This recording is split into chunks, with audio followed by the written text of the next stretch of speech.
Fala galerinha do Calculando, tudo beleza? Aqui é o Felipe, trazendo mais uma videoaula para vocês. Hoje é a parte 5 de derivadas, né? Estamos quase acabando.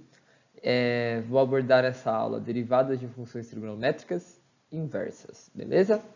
Então vamos começar. Bem, para começar a nossa aula, a gente tem que saber que as funções trigonométricas são periódicas, certo?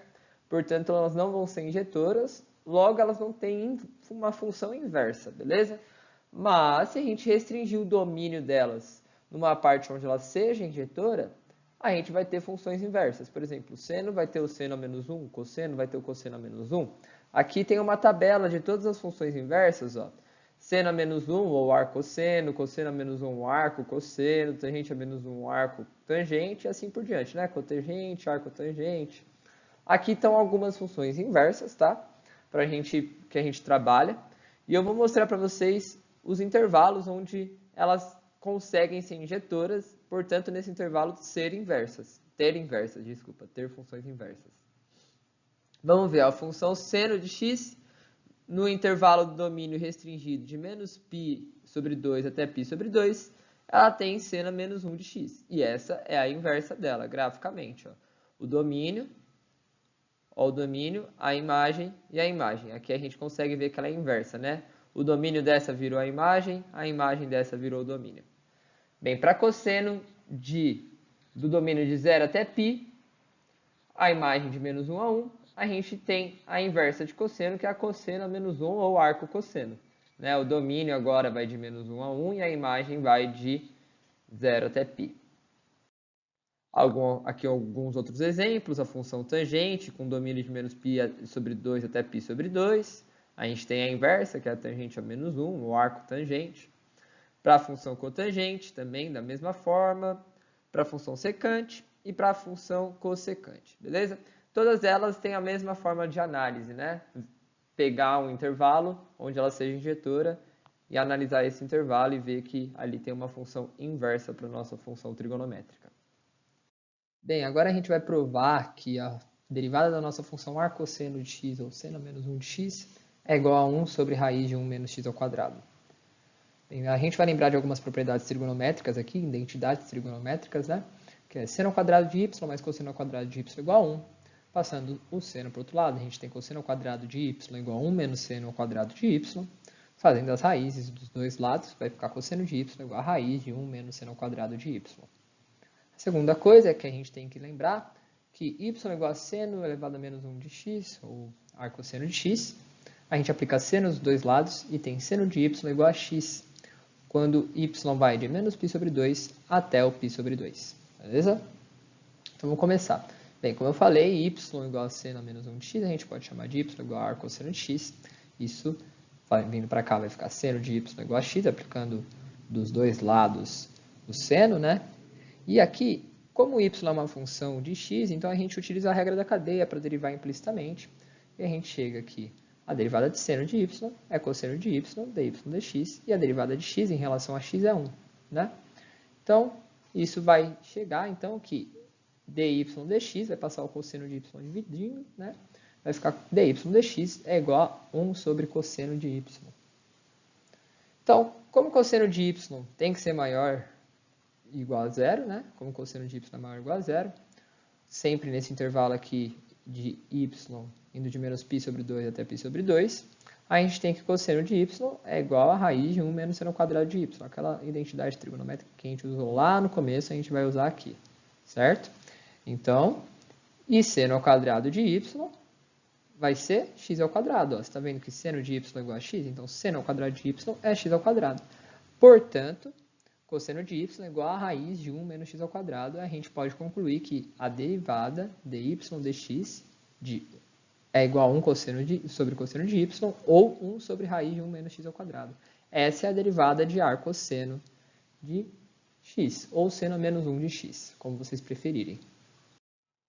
Aqui a gente tem outras derivadas de funções inversas trigonométricas, tá? A gente procede da mesma forma que a gente fez para arcosseno, a gente faz para as outras, tá? Eu não vou demonstrar todas, mas fica aí um treino para vocês tentar fazer essas derivadas aqui, tá?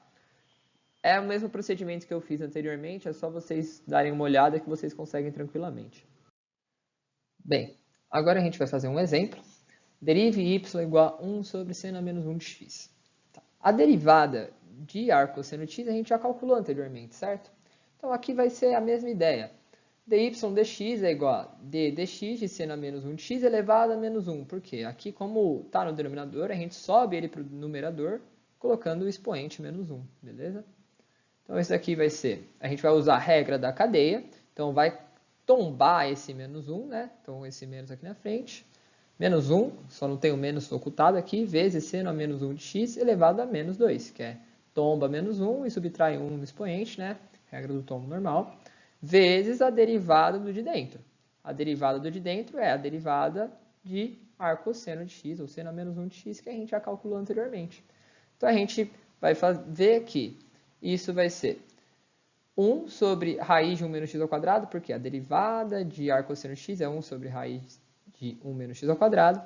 E como esse expoente aqui é negativo, a gente vai trazer ele de volta para o denominador positivo. Então, a derivada de 1 sobre seno a menos 1 de x é igual a menos 1 sobre seno a menos 1 de x elevado ao quadrado, vezes raiz de 1 menos x ao quadrado. Beleza? Bem, agora a gente vai fazer mais um exemplo. Derive y igual a x vezes ar cotangente de raiz de x. Aqui a gente tem uma regra do produto e uma regra da cadeia aqui nesse raiz de x. Vamos observar aqui como que a gente vai proceder. Regra do produto, o segundo vezes a derivada do primeiro, aqui em notação de Lembres, então dx, d sobre d dx de x, né? Mais x vezes a derivada do segundo, que é d dx de ar cotangente de raiz de x. Todos sabemos que a derivada de x é 1. Então, aqui vai ficar ar cotangente de raiz de x apenas. Mas a derivada de ar cotangente de x, a gente viu ali atrás, né, nos slides anteriores, que seria 1 mais x ao quadrado. Só que aqui a gente não tem x, a gente tem raiz de x.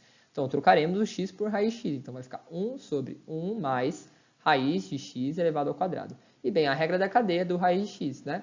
A derivada do de dentro vai ser... raiz de x, o que a gente pode chamar? Como x elevado a meio.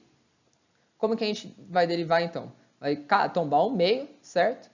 Vezes x elevado a meio menos 1, que é o menos meio, que aparece aqui, vezes o x da regra do produto aqui, tá, galera? Não pode esquecer de continuar levando esse x aqui no nosso exercício.